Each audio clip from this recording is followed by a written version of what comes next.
everyone, and welcome back to my channel, or if you're new here, welcome. I create fantasy related crafts with inspiration from a lot of sources, so if that's something you're into, feel free to stick around, hit that subscribe button. So today I have made a doll bed for Faybelle Thorn, daughter of the Dark Fairy who curses Sleeping Beauty. Fun times. I am super proud how this bed came out. Oh my gosh. It's been a while since I've made a doll bed. So a while back I misplaced some of the materials for this, and then due to some internal and external circumstances, I kind of lost a fire to want to create doll beds. But yeah, anyways, here it is. English, I'm great at that. Yeah, I hope you enjoy it as much as I do. My mom says it's the best bed I've ever made yet.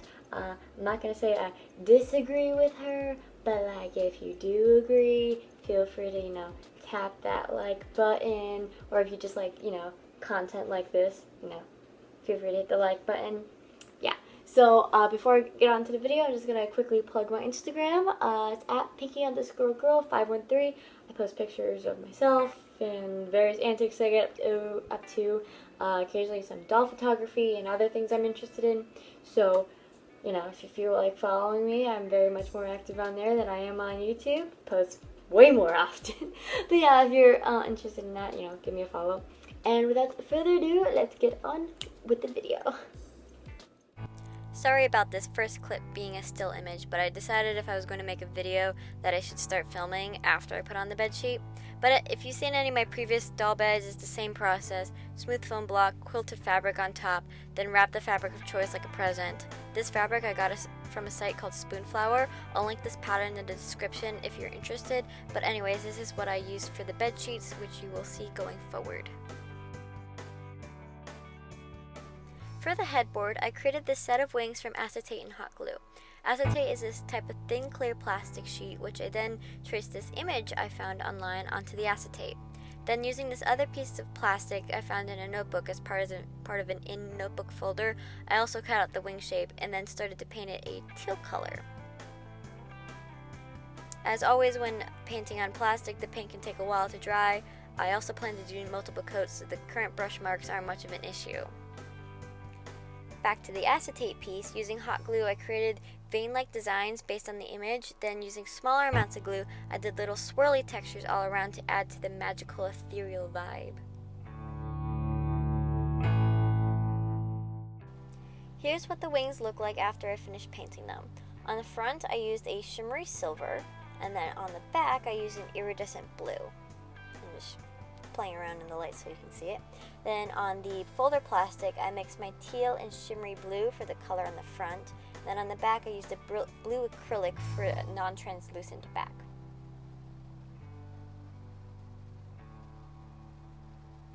Also, here's a quick look at my paint palette. If anyone is curious, the teal in the top left corner appears darker on camera than it does in person, but that's probably due to the poor lighting in my basement.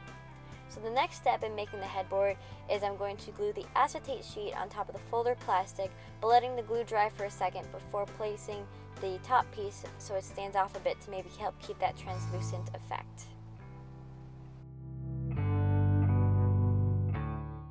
So progress has been made on the headboard since the last clip.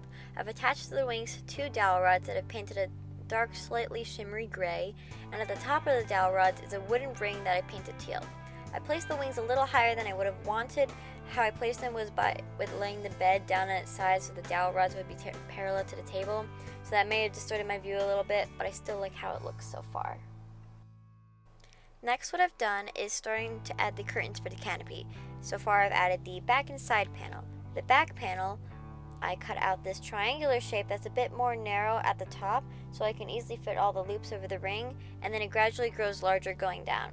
And since I folded the paper pattern in half, I was able to get a symmetrical cut on the fabric, as well as just cut half the pattern for the side panels.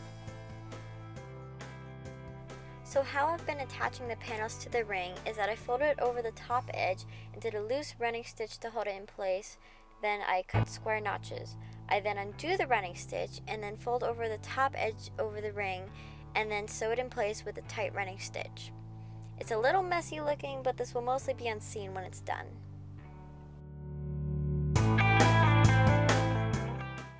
So here it is with all the panels attached.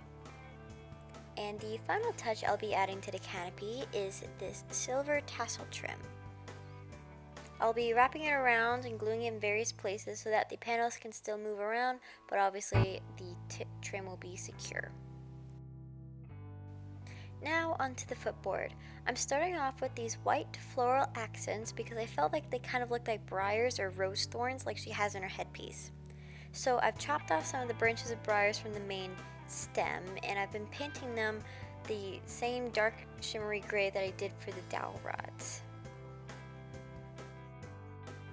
After the briar branches dried, I glued them to the base of the bed asymmetrically to again mimic her headpiece, with the taller ones being more towards the middle right, then layering the smaller branches on top for more dimension. Next, I'll be gluing this bow on top of the briar branches after I painted a little so it's not just a flat dark blue color. And ta-da! The bow has been added and now the footboard is finished, as well as I added the silver tassel trim that kind of reminds me of her pom-pom-like handbag to the longer sides of the bed for a bed skirt. I decided not to add it to the shorter sides to A, save on trim, and B, I kind of like it just being on the long sides. Okay, blanket time. So I've already laid out my fabrics to stage them for sewing. On top I have the fabric I used for the canopy, as well as this black sparkly mesh. Then underneath I have this dark blue pattern cotton. And for the reverse side, I found this blue teal purple fabric that I thought would fit nicely. So prior to this clip, I had sewn the two transparent fabrics together, and now I'm sandwiching all three fabrics together to pin around, sew around, and then flip it inside out, and voila, a blanket. And here is the blanket all sewn up. And here's the pillow, currently unstuffed, but on top is the black mesh with the blue fabric underneath, and on the back is the cool toned geode pattern fabric. And after I stuff the pillow and sew it up, the bed will be done.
So I hope you enjoyed the video. Let me know what you thought about that photo montage at the end.